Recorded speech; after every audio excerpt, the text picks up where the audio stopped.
Good evening. This is Maestro with the Dawn of War 2 Retribution Elite Modcast. Today, we have a Best-of-5 Faction War series between the Imperial Guard and the Forces of Chaos. Our first player will be DanielGrushin, playing as the Lord General. This is a melee hero, well, melee and ranged actually, but he's a squad-based hero with defensive area of effect buffs. Next up, it's going to be Inekura, playing as the Inquisitor. This is also a melee hero. This one's actually melee, but she does have one ranged weapon. She's also about controlling and disabling. And finally, it's going to be Sgt Smith, frequent YouTube commenter, making his way into the faction wars as this Lord Commissar, slightly tanky melee hero who can support by executing his own troops. On the other side, we have a trio of Plague Champions. It's going to be Alpha Omega, Daddy Warooth, and Revs. These are Chaos ranged commanders, can get melee weapons later on, can also heal and repair. So then, now I do think it's interesting that we do have a trio of Plague Champions. We actually did see that in another faction war with Chaos. Now, on the one hand, I think it does have to do with the fact that it's probably just a preferred hero for all of these players, but I actually like it specifically in a Chaos versus IG faction war. And I think it's actually a pretty good choice. I think triple Plague Champion is good. I also think it would probably be good to do something like double Plague Champion with a Sorcerer. So basically, generally, in my opinion, I like the Plague Champion's chances against the Imperial Guard. And part of the reason that is that Chaos in general typically have lower overall range DPS in their Tier 1 compared to many other races. But among the Chaos heroes, the highest range damage opening is going to come from the Plague Champion because he is a ranged hero by default. And we also see both Daddy Warooth as well as Revs going for double CSM builds. So they're actually going to have a lot of range damage. And that does help to answer the Sentinel pressure that our Imperial Guard players are going to put on. Normally, Imperial Guard have a relatively strong Tier 1 off the strength of that Sentinel since it won't bleed, as long as it doesn't get killed entirely. And Chaos is a race having generally lower range damage, struggles a little bit more than other races to put range damage pressure on, but they might kill this Guardsman squad. Oh my god, 1 hit point, it does go down. We're even seeing the double CSM upgrades. So this is definitely very much it's a very appropriate response to dealing with all this Sentinel pressure, going heavy on the Chaos Space Marines, getting the Eternal War upgrades on some of them. And it's something that is, if this were a 1v1 game, it would be hard to justify that build because there are certain other weaknesses to it. But in a 3v3 game, you can make it work. Meanwhile, Sentinel gets so low, 3 hit points, 1, and that actually goes down. All right then, so 1 Sentinel goes down, 1 Guardsman squad down, so some good starts for our Chaos players. That Plague Champion damage over time actually working out quite well for them. Man, this is actually, I mean, normally I would actually look at this as like if Imperial Guard do have a time in the game when they might have an advantage over Chaos, it would be in Tier 1, and I feel like the further the game goes on, the more things get better for Chaos. So if our Imperial Guard players are already kind of struggling a little bit early on, that could be a bad sign. That being said, they actually have the victory point lead, but, you know, I'm mostly just thinking that, seeing that they're struggling in the sense that they've already lost units. They've lost squads. They lost a Guardsman squad. We got another squad getting pretty close to dying, but that one will be okay.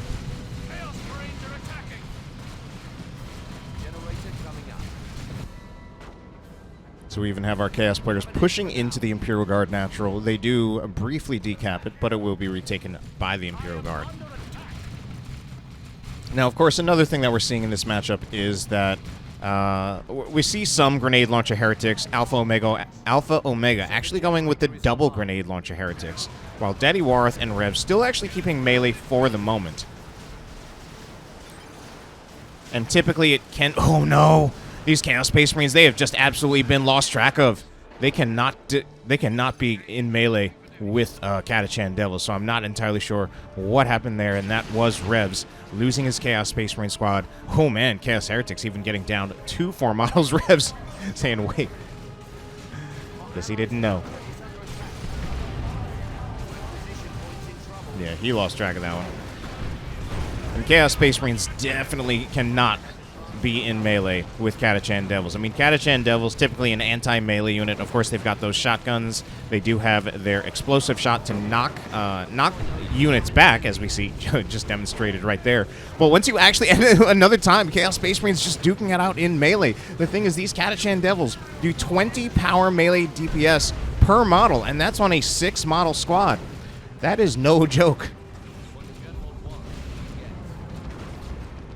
Meanwhile, it does look like we're going to see an Inquisitor from Inekura that will be going for a melee tank build. However, proving not to be tanky enough when getting too close to the Havoc. Does manage to at least get out of there alive. So this is the melee tank build for the Inquisitor, going for the Holy Brazier as well as the Rosarius. Gives her an energy shield, which is actually just as strong as the Iron Halo from the Force Commander, so effectively granting an extra 500 hit points. And then you get the Holy Brazier, which is just the most powerful melee weapon she has, especially considering, well, technically, her other weapon upgrades are ranged weapon upgrades. So 50 power melee DPS on this Holy Brazier, and you get that Holy Pyre ability, which can be good for dislodging heretic worship. It is damage and debuffing over time in an area for a fairly long time. Meanwhile, we do have some Tier 1.5 squads coming out of our Chaos players. Obviously, these Noise Marines, which we can see here, even though they're doing nothing at the moment. And it does look like at this time DanielGrushin might be a little overwhelmed. He is getting doubled. He doesn't have a whole lot of units, and that's just an instant retreat from him. So the Noise Marines, the Havocs, as we've already seen before, and then the Raptors, which I haven't actually seen them fight just yet. Mostly just seen them in the unit tab. DanielGrushin saying he's being sandwiched, which is, I guess, just his way of saying he's being doubled. Usually when you're being doubled, you usually just type 2 in the chat, obviously.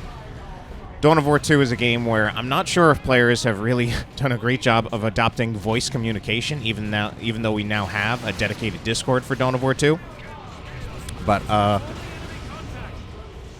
mean, basically just the typical, easy, quick communication when you're getting doubled is just, you press enter, you press 2, you press enter again. Meanwhile, 2 Noise Marine models will be going down there.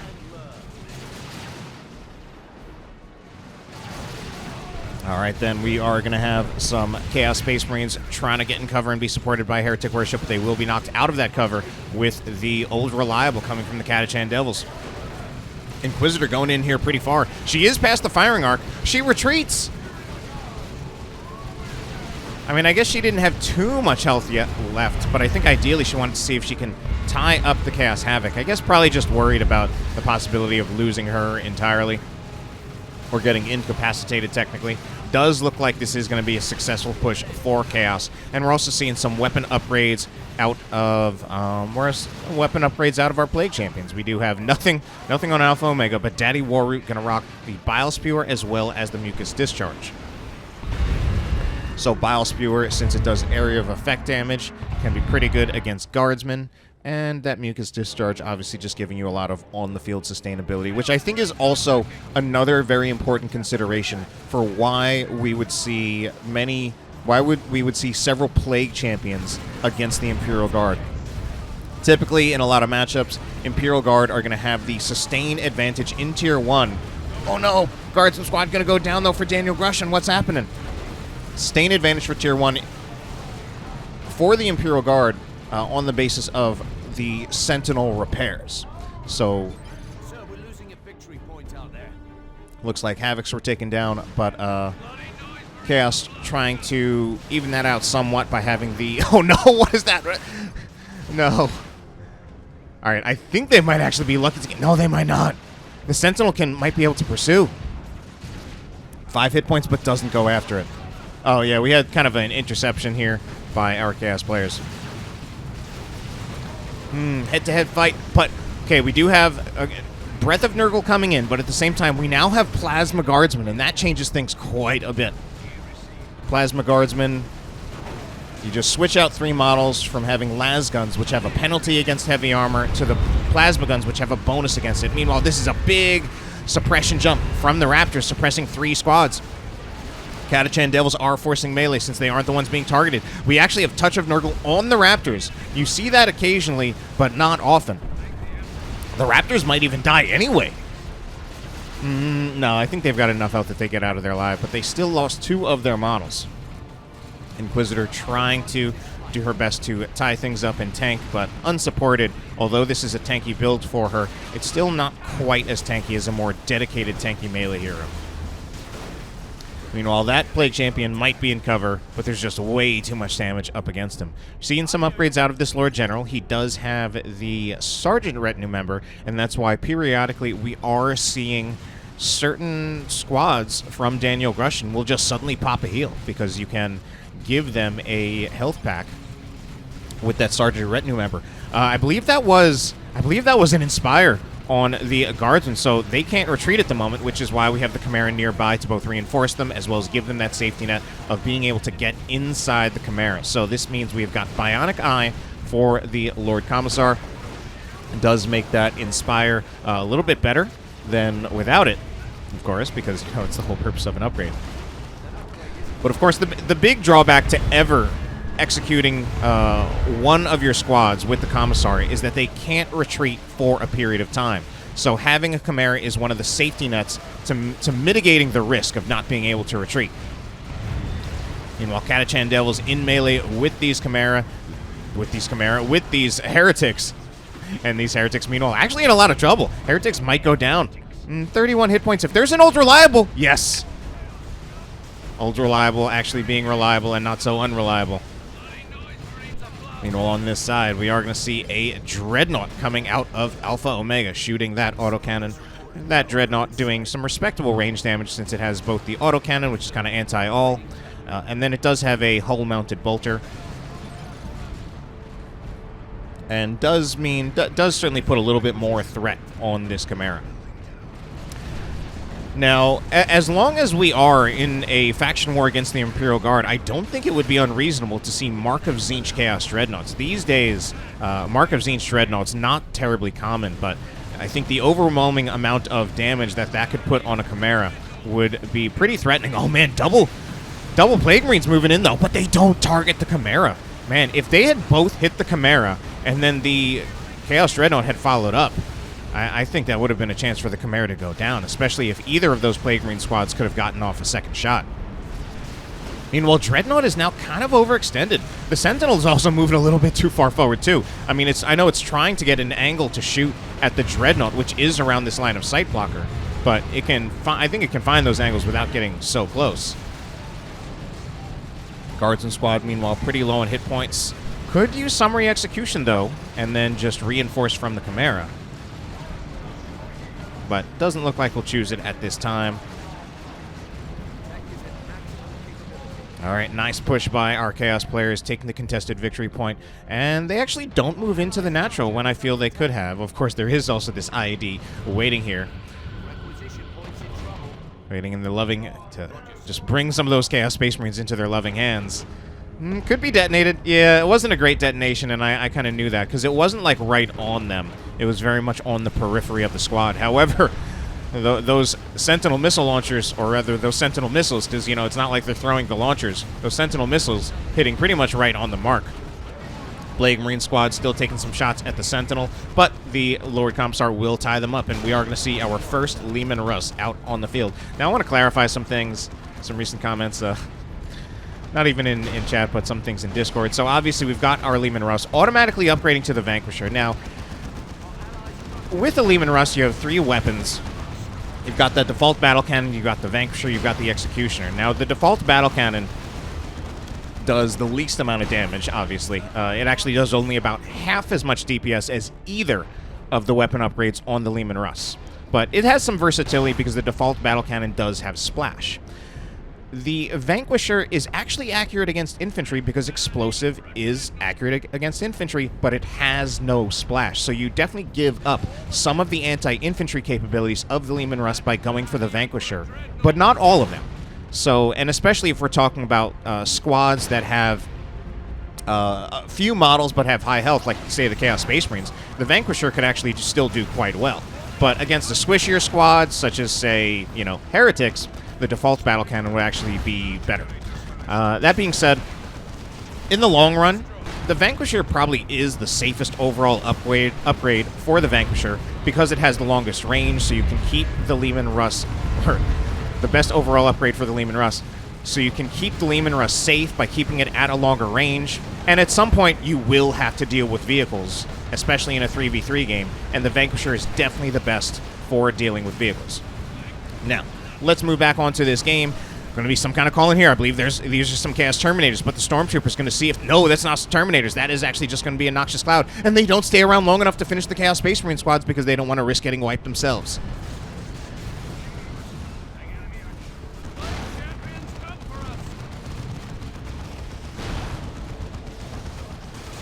All right, some infiltrated Stormtroopers lobbing some burst fire. I don't know... periodically use poor English. They're not lobbing their las guns or lobbing their lases. Nevertheless, they're certainly putting on a lot of damage. Even these Chaos Space Marines, I don't know if they think they're in cover. I can't even tell if they are. I think this thing counts more as a line of sight blocker than as cover. Yeah, we're not seeing the cover icon. Actually, I'm not even sure if you can see my mouse, but that's not the point.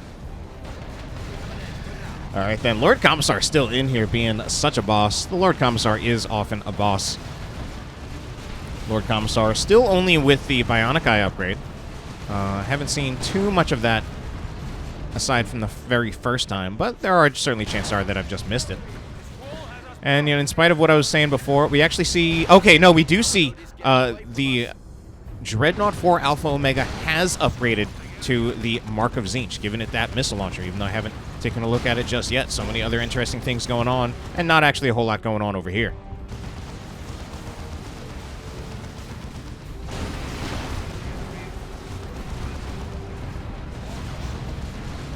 Hellfury Strike going in on the backline of Chaos.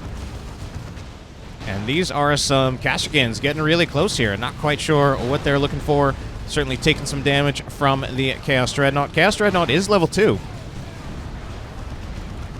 And these Kashrkins do have grenade launchers, and these grenade launchers for the Kashrkins are quite interesting in that they can actually do knockback just on their regular basic attack, which is quite interesting. It's probably like a % chance. Anyway, here is that Tzeentch missile launcher from the Dreadnought. Unfortunately, it's being flanked. Oh no, it's being pincered. Can it finish off the Sentinel first, though? It doesn't even finish off the Sentinel. This is actually in so much trouble. It has its range shortened by the Commissar Flare, and it is going to go down. An end to that Mark of Tzeentch Chaos Dreadnought. I mean, I like the idea of the Mark of Tzeentch Chaos Dreadnought in Tier 2 to try to deal with the Chimera, although Alpha Omega wasn't even really the one who was in a lane against Sgt Smith. But come Tier 3, sometimes a little bit hard to make those Dreadnoughts scale. We've got yet another Dreadnought, and this one, again, this one just the baseline Dreadnought. Not a whole lot it can do against the Leman Russ. All right, there it is. We are going to see some of the execution. However, now this should also be an actual Noxious Cloud, and I'm not going to confuse that for Chaos Terminators this time. Chaos Terminator icon does have a different color when you call them in. And all of these units, they should just be able to get inside the Chimera as long as the Chimera isn't full. But the Leman Russ under some amount of threat, but it does have some support. Might see some grenades thrown by the Stormtroopers over the wall. Indeed it will, although they will mostly miss, and that will be the Dreadnought going down for Revs. This is looking like a pretty... Now this portion of the game is actually looking really strong for our Imperial Guard players. They're actually doing quite well in the late game here. Sentinel missiles going in. Plague Marines. Oh no, getting knocked down. Lord General with some more upgrades has his Commissar Retinue member upgrade, granting him that Refractor Field. Big Plasma Cannon or Blastmaster shot coming in from the Blastmaster Noise Marine. And the Chimera, okay, starts to move around. Kind of dodges that last shot. One lone Chaos Space Marine model really, really low here. And the firepower out of our Imperial Guard players is actually pretty overwhelming at this point. We've got Kashrkins, we've got Stormtroopers, we've got Guardsmen that need to get inside the Chimera before they get wiped. Oh no, these Guardsmen! Okay, they reinforce, which keeps them alive as well. I guess the Chimera might be full. And, yeah, our Imperial Guard player is actually really turning the tide in their favor. Even the Noxious Clouds now. Typically, area of effect abilities are seen as very strong against the Imperial Guard, but we're seeing a lot of counterplay to it in this game. Is that going to be another Noxious Cloud? I mean, if this is Sgt Smith's stuff, he'll just get back inside the Chimera. Yeah. I mean, that's the big counterplay that we are seeing at the moment. And although the Noxious Cloud technically does do some damage to the Chimera, but it's very hard for the Noxious Cloud to chase after it. You know, Plague Marine's getting pretty low. And Leman Russ pushing forward. Leman Russ against, Mark of Nurgle Predator. So, yeah, the Leman Russ wins quite handily in this fight. And it does have some Sentinel support as well, so this should be a dead Predator. Leman Russ going forward to try to really make sure it finishes the job. One more shot, and that takes care of it.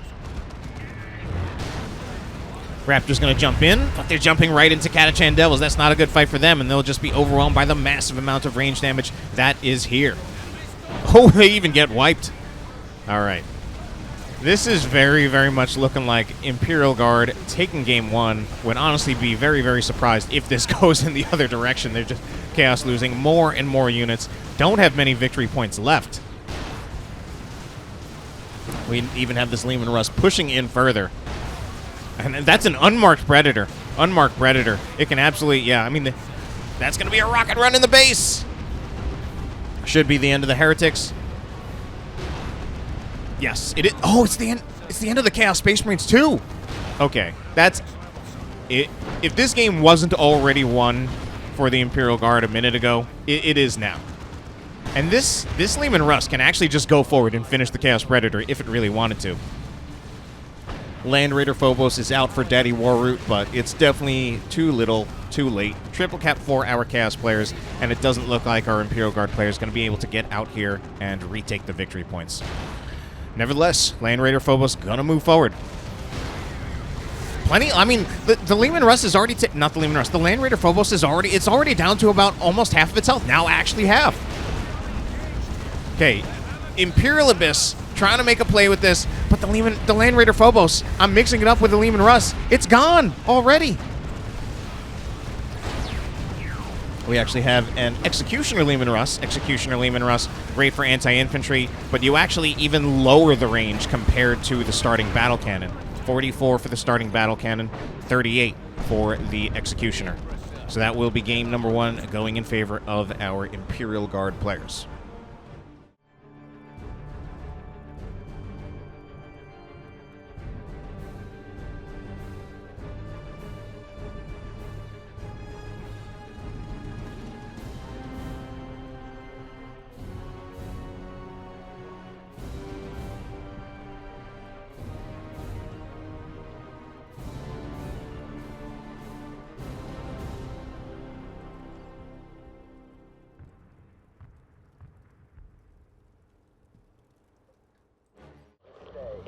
Game number two will take place on Calderis Refinery. We are going to have Sgt Smith back on the Lord Commissar, Inekura once again as the Inquisitor, and DanielGrushin playing as the Lord General. Their opponents will be switching up the heroes a little bit. Daddy Warooth will be on the Sindri, Trollface, Chaos Sorcerer this time. Spellcasting and battlefield manipulation hero. Alpha Omega going to be playing as the Chaos Lord. This is a durable and destructive commander, walks through cover, cannot be suppressed. And finally, Revs going to be on the Plague Champion yet again. So we are going to see the switch up in commanders, trying to go for, I don't know, just the versatility of having multiple different commanders instead of just having just one type. And I think there were definitely a lot of things that I was talking about that I like the Plague Champion offers, and I still stand by a lot of those things. But, you know, if they did lose, they might just want to switch it up. And as much as the Plague Champion, I think, offers a lot in Tier 1 against Imperial Guard, I think we saw some of the limitations of that in Tier 2, especially with the relative lack of value that all of those Noxious Clouds were getting if they were used against an opponent that had a Chimera.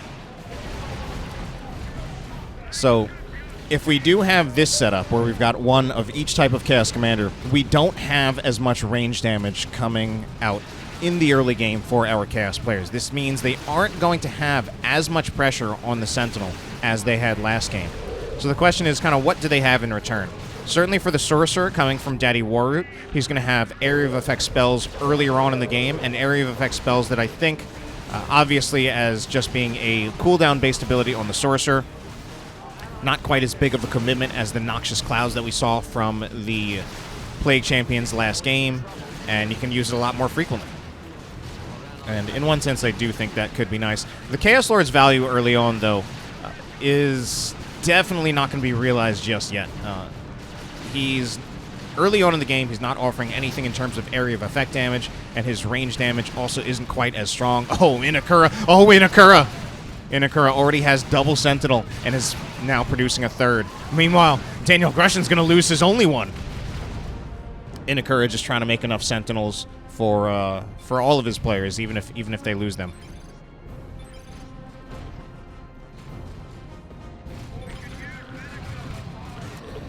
All right, so double Chaos Space Marines with Eternal War pushing up for Revs. So, and especially with Alpha Omega only going for a single CSM build, it's honestly a little rough for him, and I think it's going to be very, very difficult for Alpha Omega to contribute much in the early game.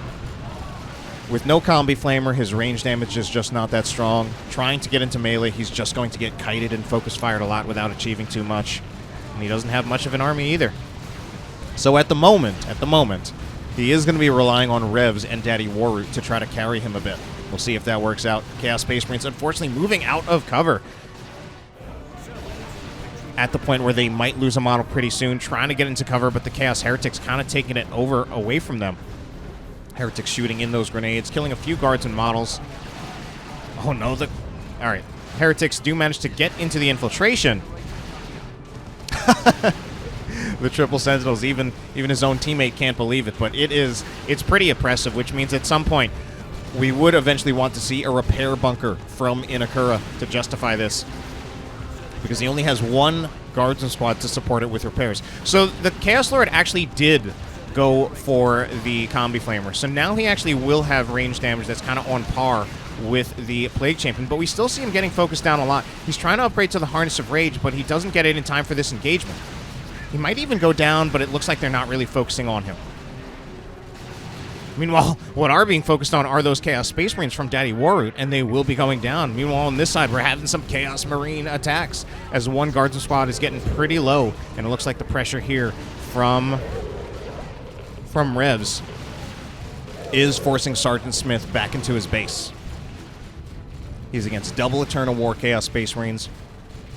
Commissar is in here, however, mostly just focusing on the Heretics, and he'll bleed models from that. Unfortunately for him, that Aspiring Champion upgrade comes at a pretty timely moment, and the Lord Commissar should be going down there. So our Chaos players, you know, in spite of what I said about the commander choices, they're doing quite a bit better.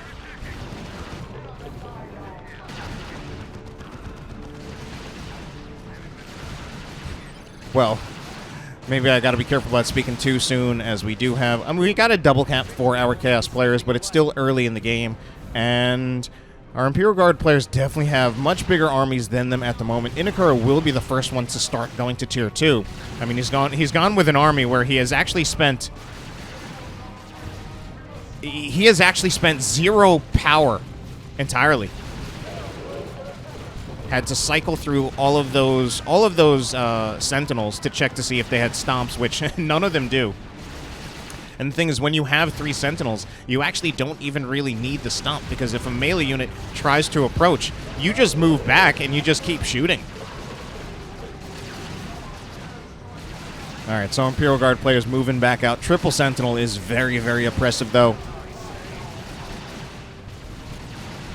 Chaos Space Marine model is going to go down. Now, one of the things that I don't think we even saw much from our Chaos players last game is I don't think we saw very many marks on Chaos Space Marine squads. Now, I think for last game, there might have been an argument that it wasn't absolutely necessary, but I think now that we're dealing with a triple Sentinel build, I think we need to see a few Zinch marks upgraded on some of our Chaos Space Marine players to to make Inekura pay for this, to make him pay for his sins. Cacophony will be used there by the Noise Marines, knocking over the Lord General. But they themselves will need to retreat, and they get out of there with only a single model. It's still a double cap for our Chaos players. So they're still doing pretty well in terms of victory points, even though it feels like they have no army whatsoever. Maybe not no army whatsoever. That's definitely an exaggeration, but definitely a smaller army. DanielGrushin with the triple heavy weapon teams. There's no fight actually going on over there, so let's get back here. Heretics, meanwhile, melee Heretics will just be an easy stomp target for the Sentinel. We got another Heretic squad approaching, though, and now we know the stomp is on cooldown. Sentinel is also kind of being path blocked, but finally does manage to find a way out. Heavy weapon team trying to set up, and the suppression comes just barely in time on those Heretics. Sentinel missile launchers coming in for Inekura, the triple Sentinel missile launchers. Do we see any mark upgrades yet? Well, Daddy Warooth doesn't actually even have any Chaos Space Marines. This Sentinel's going to go down. So that is one Sentinel down. That is Sgt Smith's, but all three of Inekura's are still alive. And they're shooting the rocks. Meanwhile, what's going on over here? The triple heavy weapon team out of DanielGrushin is pretty funny. DanielGrushin, actually a really fantastic player. Very strong in 1v1 games. This does seem like he's memeing a little bit more. Chaos Lord. The Chaos Lord, now that he's fully upgraded with this particular set of, with this set of war gear. Oh, wait, I was mixing up the Harness of Rage and the Dark Halo before. But now that he is upgraded with both the Combi Flamer and the Dark Halo, seems to be getting a lot more value. But it took getting that for him to really be able to contribute. Ooh, that's a lot of Heretics going down. And in fact, I'm pretty sure that was a whole squad. We might even see a Sorcerer go down too, trying to get into the infiltration, and he does actually get into it. Meanwhile, where are those triple Sentinels out of Inekura? Still, I'm just periodically checking our Chaos Space Marines to see if they have anything against these Sentinels. Sentinels, though, backing into a corner. That might not be the place they want to go.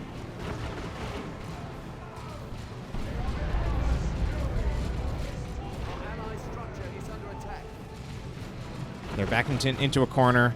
They need... I think this is their repair bunker, but that repair bunker is about to be stolen, but I bet also be detonated to take care of these Heretics. Does he see it? No, he doesn't see it. He's busy trying to keep his Sentinels alive over here. I think he's going to lose one. He does. Wow. And the bunker is not detonated. I guess he really just wants to keep it alive, but could have just instantly wiped the Heretics. Oh, a little bit late. Oh. That seems like must have been a Blastmaster shot going in or something. Yes. So the thing with the Imperial Guard bunker, you can booby trap it, and if you booby trap it and you detonate it, you will actually just destroy the entire bunker. And of course, that's your own bunker that you're destroying. But the idea is that if your opponent takes it over with an infantry squad, you can instantly wipe whatever infantry squad is inside, even if they're at full health. No exaggeration to what I'm saying here. I learned this very much the hard way a very long time ago when I put a fresh Nob squad inside an Imperial Guard bunker. It was detonated on me, and I literally lost the full health Nob squad. Anyway, Guardsmen. All right, looks like they get out of range of the Noxious Cloud in time. And, all things considered, this is definitely turning out to be a much better game for our Chaos players. This should be a Creeping Barrage. Creeping Barrage will connect on the Noise Marines. Then we're actually going to see a Demon Armor. Demon Armor from the Sorcerer with that Demon Shield, which it's been a while since I've seen this. In fact, I think it's actually just been a while since I've seen a Sorcerer player. But it obviously makes a huge amount of sense here against DanielGrushin. DanielGrushin with the double heavy bolter. Not double, triple heavy bolter. And Demon Armor will actually counter suppression. I mean, well, the Sorcerer needs to get the heck out of here. So do the Noise Marines, and so do the Bloodletters. Bloodletter's actually in quite a lot of trouble now. If the Ogryns focus on the Bloodletters, I think there's a chance they wipe the squad. Can they finish off that last one? They get another attack. If they can get one more... I'm actually surprised they gave up the chase. I don't even think they needed another melee attack. I think if they had kept pursuing with their ranged weapons, they would have killed the Bloodletters. Alright, that is going to be a Pestilence Strike out of the Plague Champion. So actually going with a melee Plague Champion and actually making it all the way into melee. Probably part of that is he does have the Armor of Pestilence. He's kind of just bullying Sgt Smith here, actually. In fact, he might not even leave. Okay, he will leave. Sgt Smith, not too happy at the moment. But we are going to see some Generator Bashing coming down from the Chaos Space Marines, but apparently not the Chaos Dreadnought.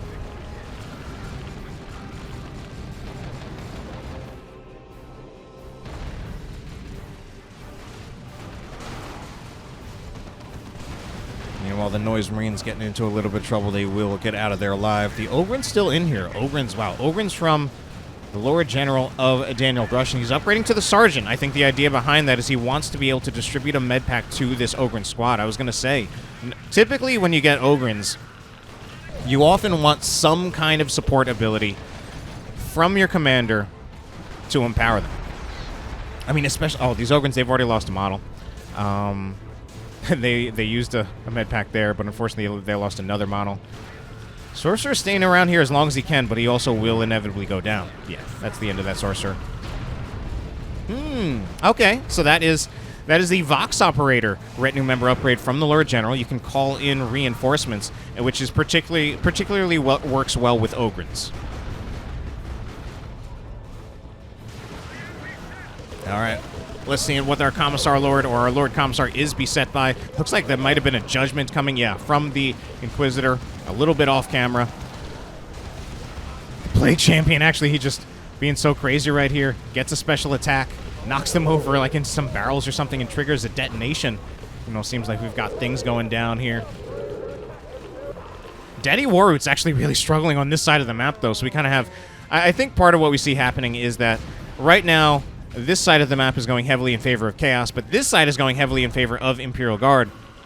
So I guess the question is kind of, what are our mid lane players doing? And it looks like at some point, although I kind of missed it, Inekura is actually now down to only one Sentinel.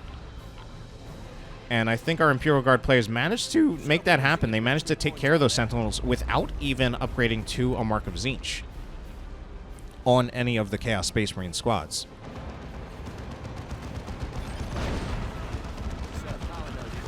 All right, this heavy weapon team about to switch over to a las cannon. The Chaos Predator is right in the firing arc. Oh, but the heavy weapon team needs to retreat. No med pack distributed to it, unfortunately, for DanielGrushin.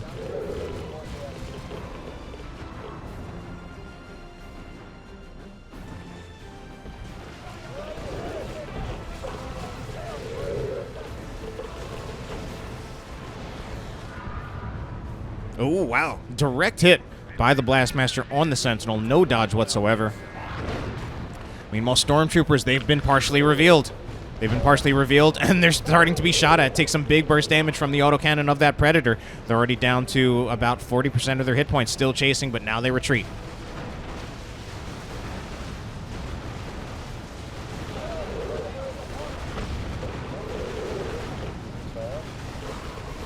Okay, that'll be another bunker put down. This one is from DanielGrushin. Chaos Lord is in here still with that Combi Flamer and that Combi Flamer, Dark Halo, Harness of Rage. Very tanky build for him.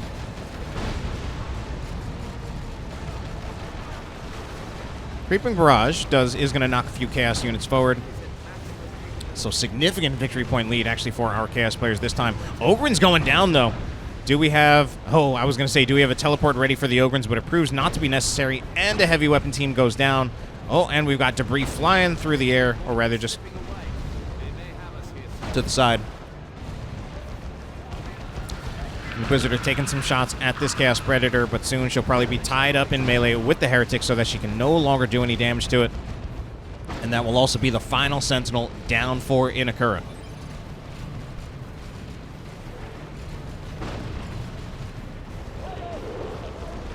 Oh, and that's the end of the Chaos Predator. Small victory for the Imperial Guard players at this time. But man, they don't have much. DanielGrushin not even in Tier 3. So he'll be buying some Stormtroopers Heretics trying to catch these guardsmen before they get into the bunker, but they, having made it inside, they kind of have the advantage here. Now it's mostly just a matter of tying up the Plague Champion, trying to tie up the Chaos Space Marines so that they can't damage the bunker. The bunker is actually now in quite a lot of trouble because we have a Chaos Dreadnought here as well. Bunker's actually, okay, yeah, the guardsmen vacate the bunker because it's going to go down any second now. There it is.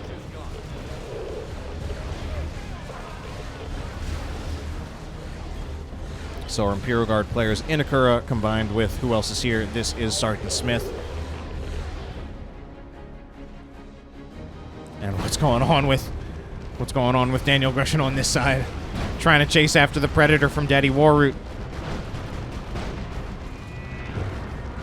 So things were looking pretty good for him before, DanielGrushin that is, but not so much anymore.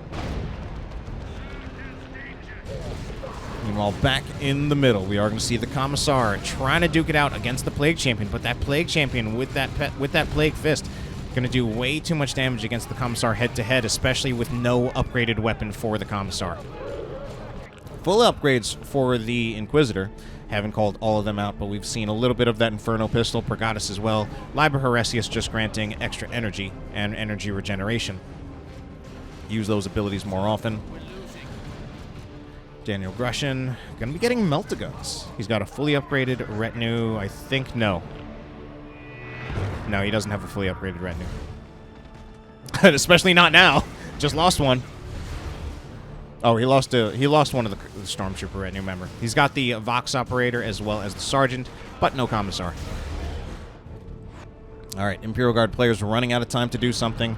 They've got to take back either the middle or the natural victory point away from the Chaos players, but the middle is actually very, very well entrenched in the moment, or at this moment.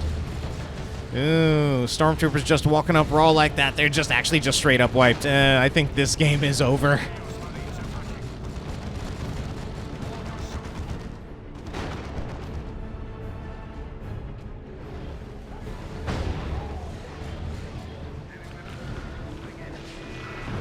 That should be a rocket run, or is that a barrage? That's a barrage.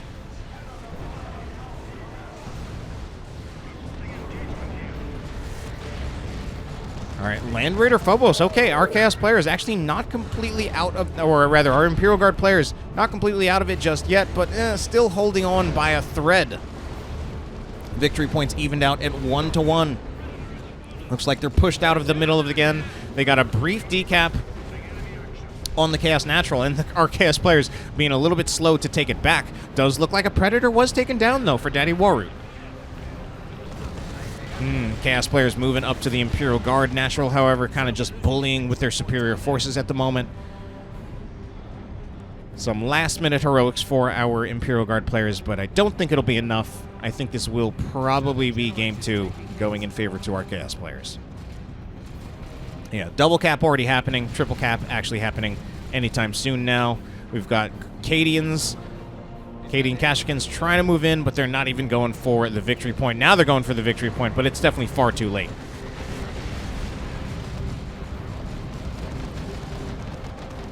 That'll be it. Actually, a concede with only one victory point left. Our Chaos players take Game 2.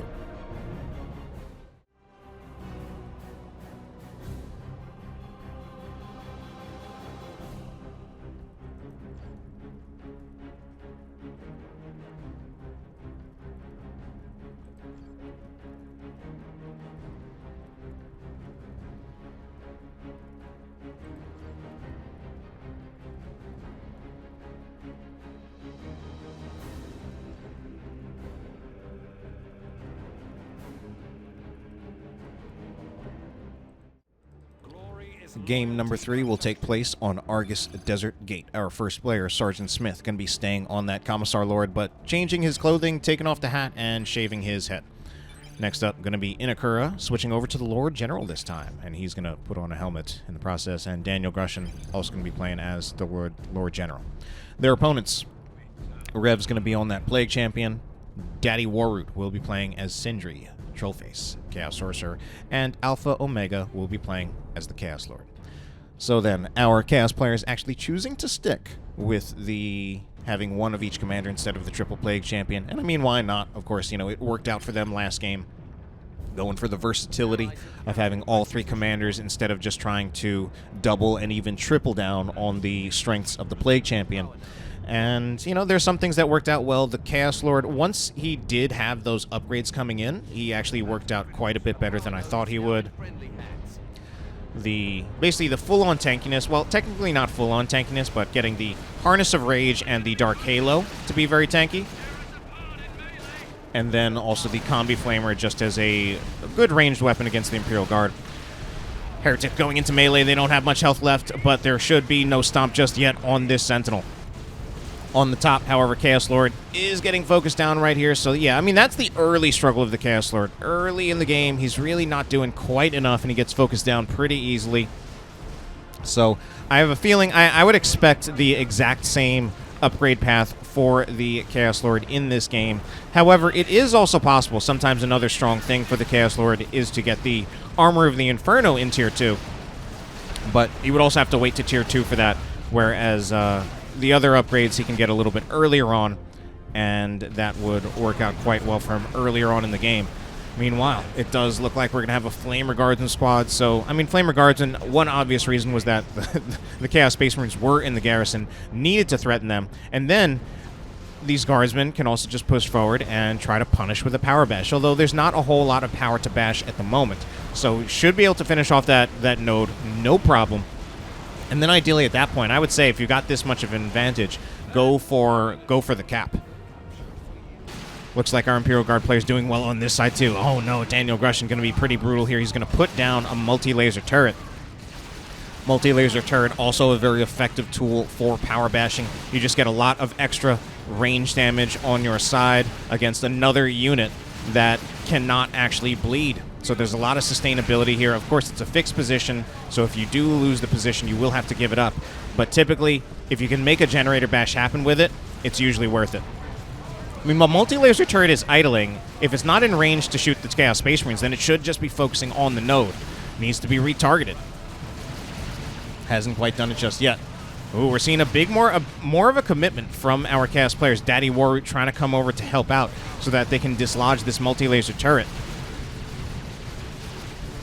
Of course, the key here is ideally you don't want to target the turret or the Sentinel. You want to target the Guardsmen, because in Tier 1 they don't have any sustainability unless we have a Sergeant for the Lord General, which we do, and he is distributing those med packs. And now we've got a double here from DanielGrushin and Inekura. This is actually pretty brutal.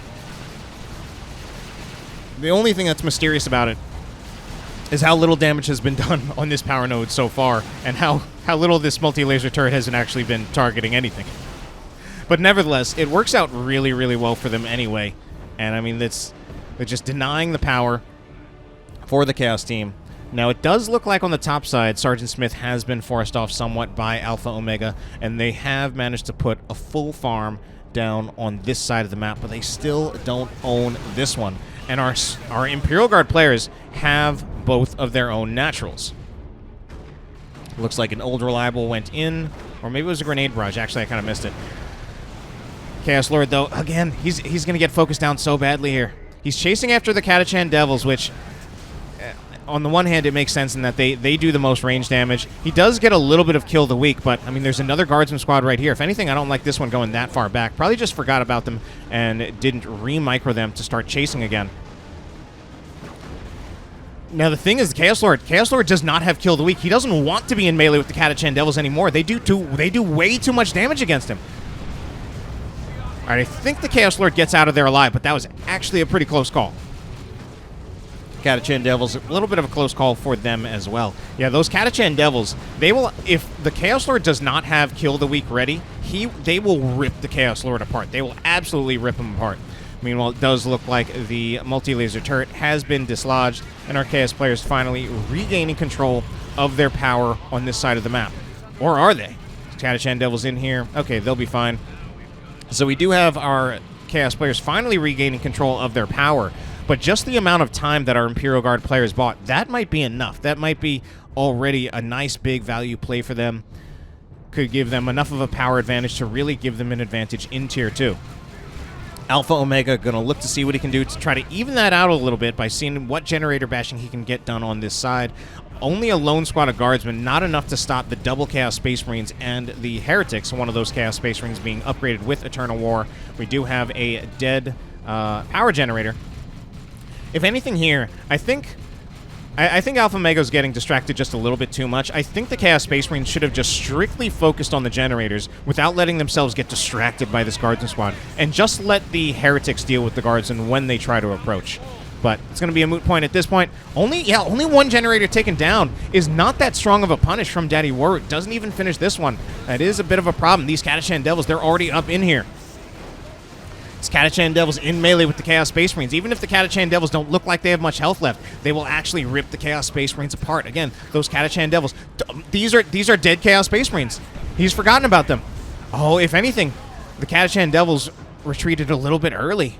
I think if they had stayed and just gotten a few more melee swings, they would have wiped the Chaos Space Marines, and I think they could have survived themselves. But, you know, still pretty low, and is probably just still concerned, wanted to be better safe than sorry, and not lose his own Catachan Devils. So yeah, those Catachan Devils, the thing about the 20 DPS power melee, so it's bonus damage against the Chaos Space Marines, so that's very strong. Not only that, but regular melee actually has a penalty against commander armor. Power melee doesn't. So it's also a lot better at focusing down a commander than a lot of melee units that just have regular melee damage.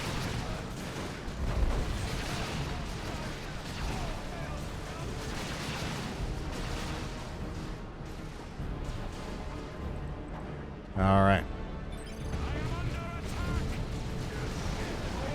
So Chaos Lord moving in here. Actually still with no upgrades whatsoever, but I guess part of what's making this a little bit more feasible for Alpha Omega is that he does have the double Chaos Space Marines this time, so he has more of an army than he had last game, whereas last game, in the early game, he literally only had single Chaos Space Marine. Nevertheless, still feel a lot of the same things are happening, and we finally are seeing that Dark Halo come in for Alpha Omega. Grenade Barrage going to go in, going to knock down quite a few of those Guardsmen as well as the Catachan Devils. Noise Marines are also in here. Noise Marines are going to do great here. Oh my god, they just got so many of those Imperial Guard squads at the same time. We are also going to see the heavy turret put down. There's no answer for this heavy turret at the moment. But that heavy turret is pretty close to being unsupported. We do have the rotation from Inekura coming in. The Sentinel seemingly getting pretty close. That's going to be a Commissar Flare as well. This is a pretty sloppy fight. We are going to see the Sorcerer go down for Daddy Warooth. The heavy turret currently unanswered, but there's still just... What is it even shooting at? All right. There will be some Heretics in melee with it. Grenades also trying to go in. So they will just go in full on-force melee with it. And once they get into that range... Oh, but one model went away. Where'd that model go? All right. Upgrading to the Executioner when you're not even sure if you're going to be able to keep this alive. We'll see if that ends up paying off. He's going to need to come out and support it. I mean, the vehicle armor of this heavy turret is just tanking these units just so well. Oh, the Chaos Space Marines, they can't get in there because this thing is already surrounded. We even have grenade launcher Heretics forcing melee on the heavy turret. And they're actually able to keep it alive. Dark Flames. Oh, no, Dark Flames. Okay, actually, it does kind of catch them a little bit. I thought he was going to mostly dodge the Dark Flames, but he doesn't. And now he's going to get engaged on by these Chaos Space Marines as well as the Chaos Lord. Actually, Chaos Lord looking for the revive here. Plasma shots going in. And I think our Imperial Guard players hold this for the time being. We have a Commissar moving in pretty deep. Commissar does have the Aura of Discipline. Aura of Discipline does enable you to heal your own infantry squads by being around them. Sometimes it's easy to confuse that with Stubbornness, which effectively does the opposite. Meanwhile, Plasma Flamer Guardsmen will be able to get off a nice Generator Bash here. And we actually did not see a huge emphasis on the Sentinel from our Imperial Guard players this time. Pretty sure Inekura had one, but just lost his. And then Sgt Smith actually just went for a triple Guardsman right out of the gate. And we actually saw that even that can still work, even though the Sentinel I've often described as being such a core unit for the Imperial Guard, but there are a few builds that do not include Guardsmen, or rather Sentinel. You know, I actually want to take a close look at this Bonehead leader with that nice hat. Very cute. Well, maybe cute's not the right word, but it's fashionable, we'll say that much. All right, then. So our Guardsmen players are Imperial Guard players. They've got the double cap, but looks like they actually have a victory point deficit, so hasn't all been Hasn't been all good news for them. Okay. Execute on the Catachan Devils. This time, I don't think he has Aura of Discipline, so it's just regular Inspire Courage. Still gives them a nice damage bonus, and this is definitely going to be a one fight.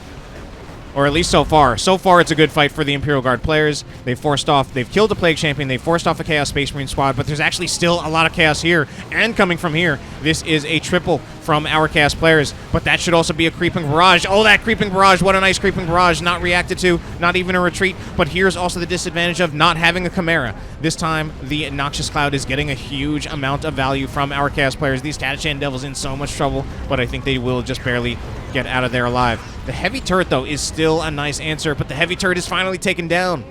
Lascannon Havoc taking it down at very long range, and this ends up being a great push. Well, actually, so far the push itself is indecisive, but it's definitely some good wins for our Chaos players, at least taking down the Heavy Turret finally, but our Imperial Guard players definitely fighting back, old reliable, knocking the Chaos Space Marines into the stairs, and the Heavy Weapon team keeping them suppressed. The Chaos Lord looking for the chase, though. Bloodlust has been activated by Alpha Omega, increasing the damage of his squads as they continue to fight. Might even be worth it at this time to have the Heretics get out of worship so that they can fight as well, further capitalize on that Bloodlust. But here is a rotation also from DanielGrushin. DanielGrushin doesn't have a whole lot of an army. Bloodletters will teleport in, but the Chimera does manage to get everybody inside. And that was quite a fight. Quite a fight. Not exactly huge losses on either side, aside from, I guess, that Heavy Turret, but a lot of back and forth. Very crazy on both sides, and the net result is actually a win for our Chaos players, succeeding in taking the contested victory point. However, this is DanielGrushin right here. Yep, it's DanielGrushin moving out here. He should be winning this fight, actually. Okay, he doesn't actually have an answer to the Tzeentch Dreadnought. Tzeentch Dreadnought, if it can get another barrage off, yeah, it's going to hit some rear armor on the Chimera. Not enough to kill it, but nevertheless, that's a lot. Oh! I did not see that that Blastmaster shot coming. Nearly finishing off the Chimera, leaving it only with 8 hit points. That's a huge save for DanielGrushin. I mean, not really save in the sense of he managed to really save it. I mean, yeah, I guess you could argue just the fact that he was microing it away kept it alive, but I'm tempted to say I feel he got a little bit lucky there. Catachan Devils a little bit slacking on their force melee. Could have... Some old reliable, though, I think does take out one of the Bloodletter models. I think they could have taken out the Chaos Lord, however. And the position that he would have been taken out in would have also been one that a revive probably wouldn't have been realistic. Nice barrage from the Chaos Dreadnought, combined with the Dark Flames from Daddy Warooth. So that barrage, the Frenzied Barrage, it's a rather nice ability. It's something that I think is still pretty good about the Tzeentch Dreadnought, even though the Tzeentch Dreadnought isn't too common these days. I think we're seeing it particularly against Imperial Guard, because I think this is a situation where the Tzeentch Dreadnought can still have a decent use. The Tzeentch Dreadnought, pretty good against the Chimera. Oh, but what is this? This is a Leman Russ called down by the Lord General, and that is something that could try to finish off the Leman Russ, or rather the Leman Russ not going to finish off the Leman Russ. It's going to try to finish off the Chaos Dreadnought. Can it do that, though? The Chaos Dreadnought actually does quite a lot more DPS than the Leman Russ. Leman Russ upgrades to the Vanquisher, doesn't get it yet, but with the support of the Lascannon Heavy Weapon team, takes down the Chaos Dreadnought. But the Leman Russ will itself be taken down by the Lascannon Havoc. Absolutely crazy fights in this game. For me, I'm liking this game more than either of the others before it. This so far has been the most exciting game. Some of the craziest fights that we're seeing. Lots of back and forth. But it definitely is our Chaos players who certainly at least maintain the victory points. And strange, this time we're actually seeing the... Okay, we saw the Plague Sword from the Plague Champion, but he's now actually switching out to the Plague Fist. The Plague Sword does seem a little bit strange. He must have upgraded to that in Tier 1, and I just didn't see it or didn't catch it. But, yeah, I mean, once you're in Tier 2, it does strike me as strange to go for the Plague Sword instead of the Plague Fist. So he does, in the end, just get the Plague Fist, along with the Armor of Pestilence and the Mucus Discharge. So full on tankiness, tanky melee Plague Champion. Very slow, though. Heretics in melee with the Guardsmen, they will get the suppression from the Doomblast, and that's enough to force a retreat with the approaching Chaos Space Marines. Approaching Chaos Space Marines need to do the opposite of approach, though, because Ogryns are going to approach on them. It's a double cap for our Chaos players, continuing, inventing new words here. And our DanielGrushin, I don't know why he's mine or why he belongs to us, but DanielGrushin is scaring off some of the Plague Champion as well as the Chaos Space Marines right there.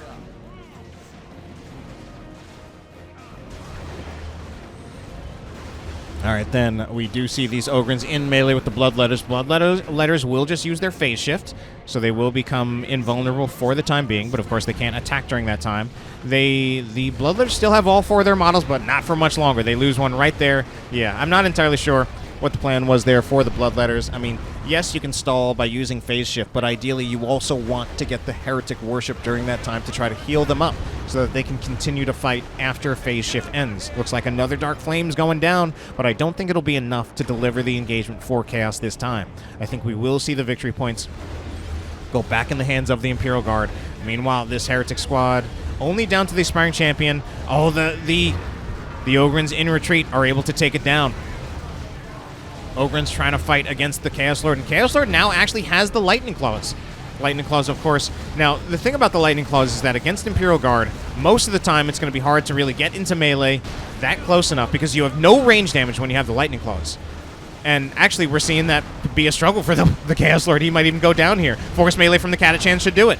Indeed it does, although it might have been the shot from the Vanquisher Leman Russ that finished it off. Of course, the Lightning Claws will do a huge amount of damage to the Ogrins, but I mean, the Ogrins were actually just able to kite the Chaos Lord.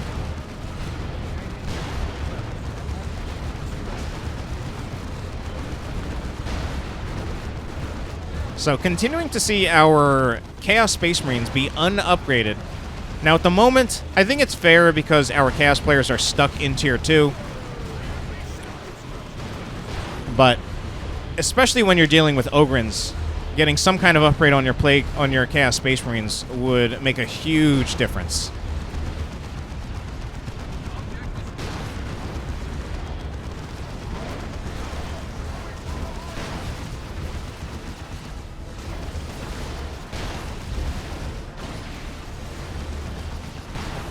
Havocs do not get out of there alive. You know, despite that victory point lead for our Chaos players, man. Yeah, this is something where it's almost like fool's gold. There were some things that were looking good for our Chaos players. They were winning some engagements. They have the lead in victory points. They still have it, but they're so far behind in tech. All 3. Actually, I'm not sure about Inekura, but I'll check. No, all 3 of our. Now I know the trick where you can actually see the tier. Chaos Space Marines do not get out alive. All 3 of our Imperial Guard players in Tier 3. We've got Leman Russes. We've got Bane Blades. We're finally seeing some upgrades, but it's going to be Khorne on the Chaos Space Marines. I don't know if double Khorne is going to work that well. Oh no, it's not. Oh dear. Big Demolisher Cannon shot goes in. This is actually just looking worse and worse for our Chaos players. 2 Chaos Commanders dead. Our Imperial Guard players pushing so far up that there's no chance for a revive anytime soon. And then also just losing some key units, losing things like the Las Cannon Havocs. Ogrins, I think they got inside the Chimera. Level 4 Chimera, by the way. 760 hit points, if I can read that 6 correctly. Yeah, that's a 6. It's just hard to see that on top of the green. It's going to be a Dark Flames, but they should just be able to get inside the Chimera.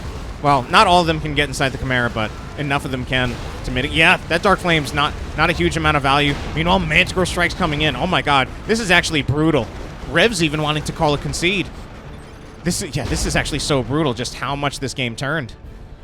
There was so much back and forth, but it's not back and forth right now. It's only fourth for the Imperial Guard. Good show, sir. And that indeed is the concede. So game number 3 going in favor of the Imperial Guard. That game was actually pretty crazy. My favorite so far. Let's hope game 4 can live up to it.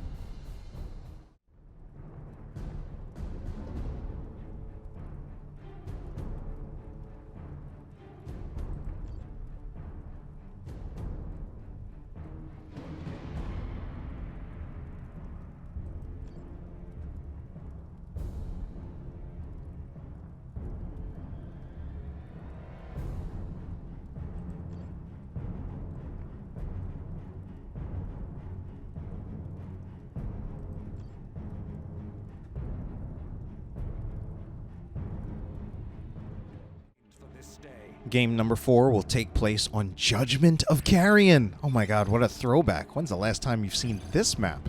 Anyway, DanielGrushin actually going to be switching over to the Commissar Lord, despite, you know, being so ride or die on the Lord General last time. Inekura sticking, or, well, being the Inquisitor. And Sgt Smith will be another Commissar. Their opponents, Revs, will be on the Plague Champion. Alpha Omega switching back to the Plague Champion. But Daddy Warooth going to stay with the Sorcerer. So I kind of talked about this before. I like the triple Plague Champion. I think that triple Plague Champion could still work. I also like the idea of double Plague Champion with a Sorcerer. But no more Chaos Lord. These are some shiny heretics.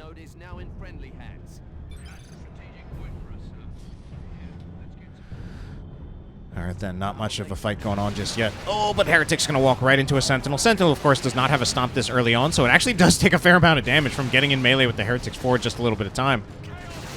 Heretics at some point, they're going to look for Doom Blast on the Guardsmen rather. But Heretics now going pretty deep, whereas we still don't see the stomp, and the Sentinel's actually getting really low, starting to get some repairs for the Guardsmen, or from the Guardsmen. At some point, that's going to be another Doom Blast. And the Heretics will chase endlessly like this, but as we can see, they're not achieving that much, and there's even a risk that they go down here. So I'm not quite sure that chase from Daddy Warooth was worth it. I think they will just barely get out alive, and the Heretic Worship is there to try to ensure that. Nevertheless, I don't think this is I don't think this is going to be a one engagement for Daddy Warooth. We're going to see... Oh, he tried to shoot some Doom Bolts, but he got knocked over by the Commissar. Commissar, meanwhile, chasing after the Chaos Space Marines, knocking them down. Sentinel Stomp on the Heretics in retreat. Yeah, this is very much a lost fight for Daddy Warooth. I think he needs to really just cut his losses here. Oh, he loses another Chaos Space Marine model. This is a rough start for him. Meanwhile, definitely missing some things on the other side of the map. As we see another fight going down right here between Sgt Smith and Revs. Oh no, Rev has actually already lost a Heretic squad of his own. Chaos Space Marine model already down. Oh no. This is actually looking like a really rough start for our Chaos players. It unfortunately feels like they're actually really playing into the strengths of the Imperial Guard Tier 1. A lot of those weaknesses I talked about of Chaos against Imperial Guard in Tier 1, honestly, I feel didn't even show itself that much throughout the series. But now it actually feels like it's really, really showing. Yeah, I mean, Heretics losing most of their health before they even get into melee. Does this Heretic squad go down? No, I don't think it does, but still.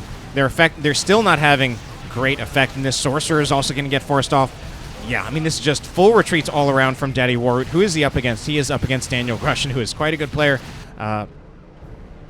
Would say, I mean, not to you know, shame, or not to put down any of our other players, but DanielGrushin, probably the best overall player in this series.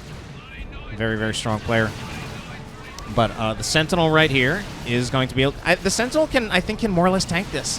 Like, I don't think the Sentinel's under a huge amount of threat here. We do see the Heretics trying to approach, which does kind of zone Sgt Smith back, but he still doesn't pay a whole lot for it. So I think Imperial Guard really playing their Tier 1 very strongly right here. The only problem is that they actually don't have the victory points, so that might be where they're not doing so strong. But, I mean, we saw actually how things worked out last game, where Chaos actually had the victory points for so long, but then the Imperial Guard eventually just overtook them.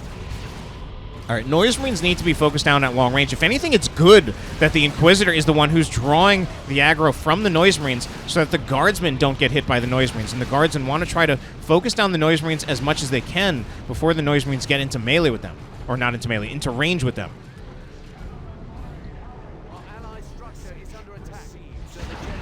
Looks like a lot of squads, or rather, models went down here for Daddy Warooth. Definitely not losing any squads yet. He's still got all of his squads. Commissar actually just being really annoying from DanielGrushin. He can tank this for a little while. I mean, he's got his Refractor Field. He's trying to see if he can actually finish off the Heretics. I don't think... No, he doesn't finish off the Heretics, that last model. Oh, it's actually kind of close! Okay, he does get suppressed, and that will save that last model. Commissar probably does want to go soon. He's once again... He might finish off the Heretic squad. He actually gets it. Oh, my God. All right, so it's still 500 victory points for our Chaos players, but at the same time, A lot of things looking strong for our Imperial Guard players. This part, not so much.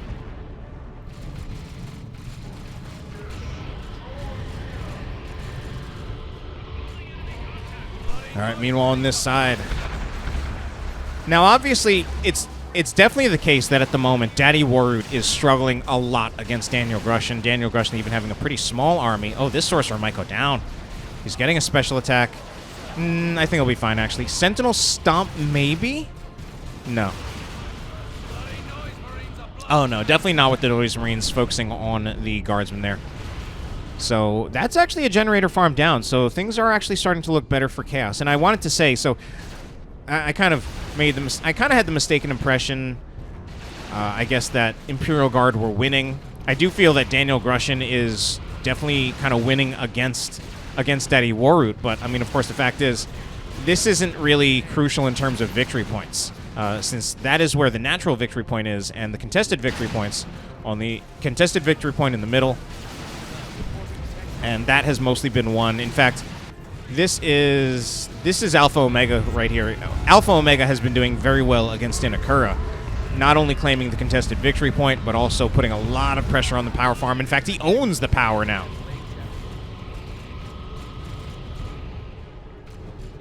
So, I mean, part of the way this match has been working so far, if anything, it hasn't even really been played as a 3v3.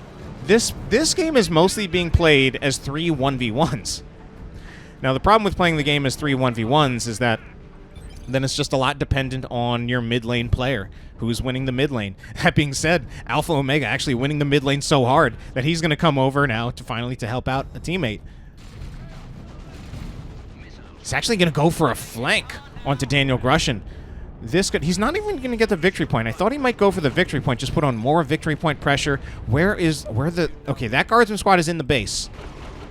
What does he gain by this? Can he wipe the Sentinel? Actually, he should be able to wipe the Sentinel. Sentinel for DanielGrushin needs to, like, go forward and to the right, I think, ideally, if it wants to get out of here alive. Another Sentinel coming in. It's going to be a missile launcher Sentinel, though. We've got another Sentinel. This one from Inekura on the flank. Might be helping to save things. And the Sentinel from DanielGrushin actually going to go right through the Chaos Army and actually might make it through alive. So interesting double on this side of the map. The victory points continue to tick down in favor of the Chaos players because we're focusing the double on the left side of the map. And the victory point could have actually been taken by Alpha Omega, but wasn't. Sentinels shooting in their missiles and have been focusing a lot on this side of the map. How about here? How are things going over here? The Raptors from Revs going in for melee, not even jumping, but they don't have full energy, which indicates that they've used their jump at some point recently. But now they have enough energy for a jump, but they don't need to use it because they're already in melee. Meanwhile, Old Reliable, actually I don't remember whether that was Old Reliable or a shotgun blast. Chaos Space Marines got knocked down, and this eventually will be a losing fight here for Revs.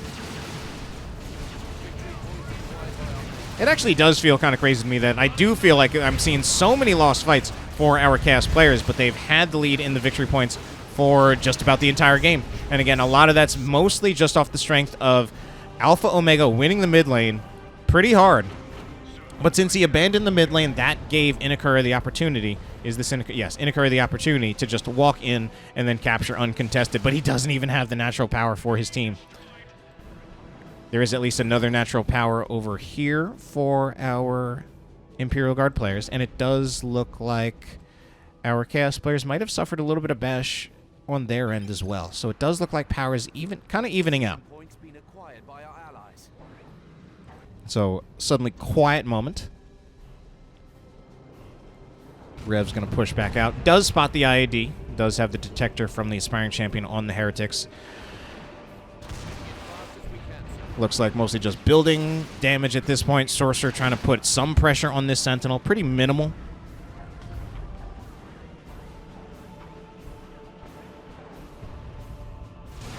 Target structure eliminated.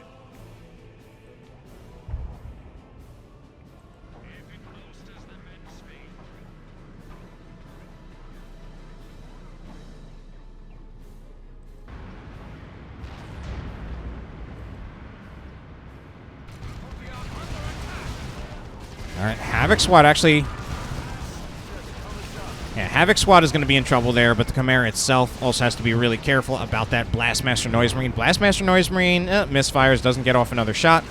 So Chimera's moving forward again. And yeah, now it can actually... Are they guards? Yeah, I was going to say, if there are guardsmen here, they should get out and start providing some supporting fire, as well as repairs, because they will be under the threat of the Plague Marine missile launcher. Sorcerer is down, however, and that leaves the Commissar ready to just focus on the Plague Marines. And then the Guardsmen can just focus on the Chaos against the Heretics. Let's check back over here because we've just had a little bit too much bias for DanielGrushin and Daddy Warooth. Just looking over at their side of the map. Does look like this fight will end pretty soon, though. Sgt Smith, with a pretty big army, manages to overtake Revs. And now it looks like it's time to see the matchup between Alpha Omega and Inekura. I guess I just forgot his name there, even though it was right there on the screen. Sgt Smith, no, Daddy Warooth claims he's getting bullied, which, I mean, yes, it's true. Oh, yeah, he's getting bullied. We can see a rotation here from DanielGrushin coming over the middle. Could be risky. Oh, but he's got the flank on the Havocs. Oh, no, the double flank on the Havocs. The double rotation from both Sgt Smith and DanielGrushin. This is actually going to be so powerful. Alpha Omega might have been winning against Inekura, but here comes the team play.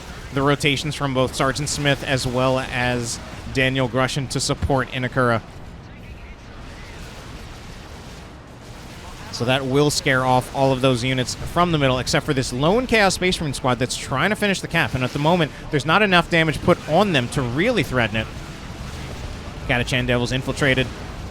And the Chimera trying to get around the line of sight blocker, but actually will be finished off with the combination of the Plague Marines as well as the Noise Marines.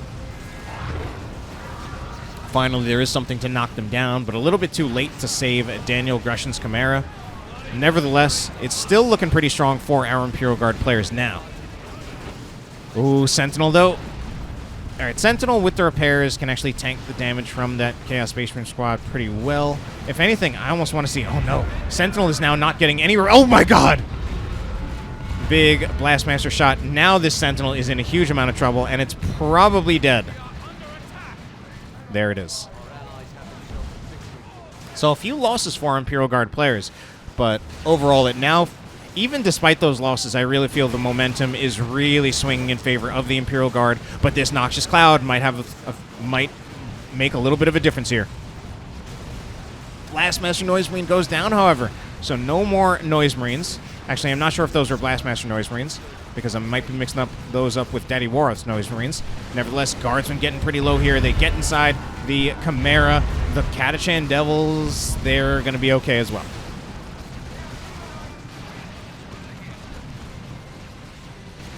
Commissar, meanwhile, still just sticking in there. He's got... This is more of a tanky loadout, getting Stubbornness.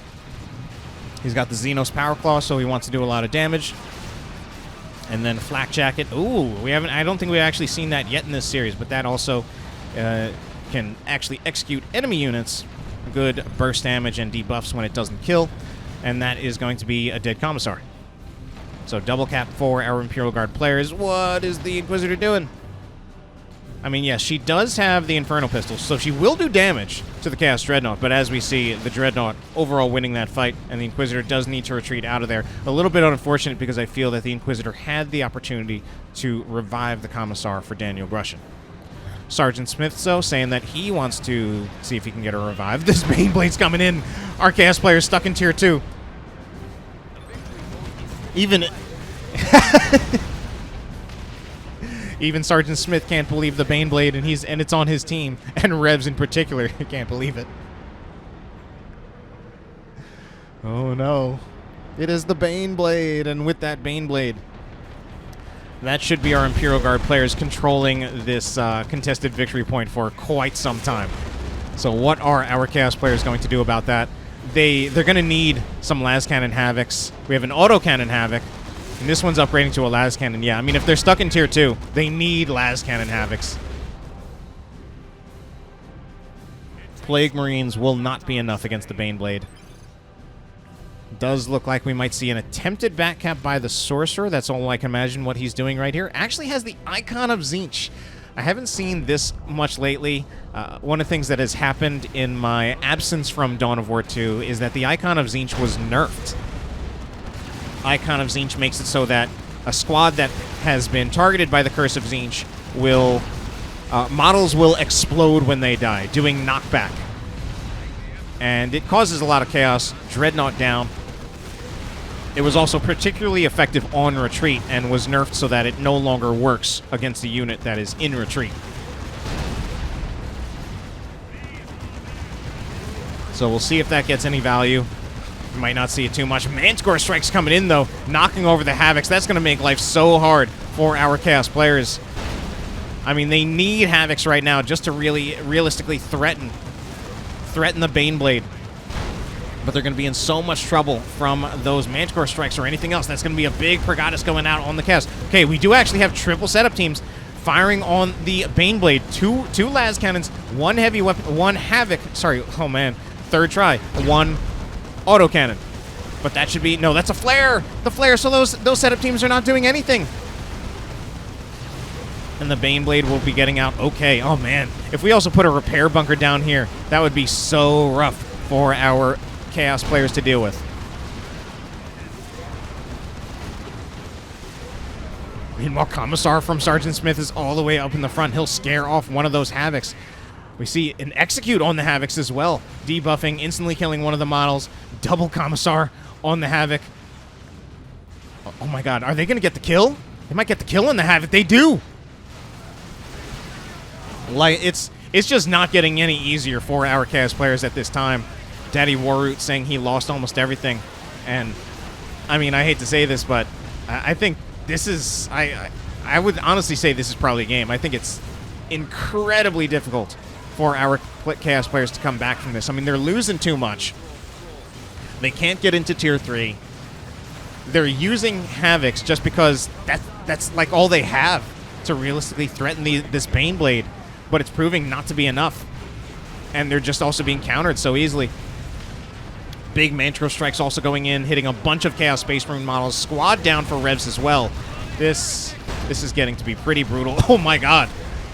Yeah, this is no longer a fight. This is a massacre. Rocket Run, I'm not even sure if it caught anything because I missed it entirely.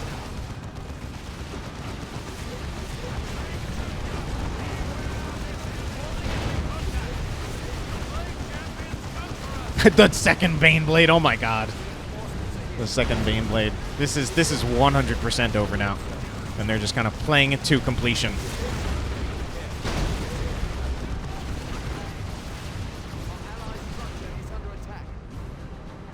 Reinforcements are here. Allies have captured a requisition point. We're readying the Commissar's gear. Our advantage is up. Object destroyed.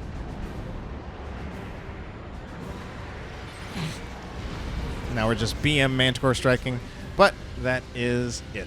That will be the series going in favor of the Imperial Guard. Hope you enjoyed it, and have a good night.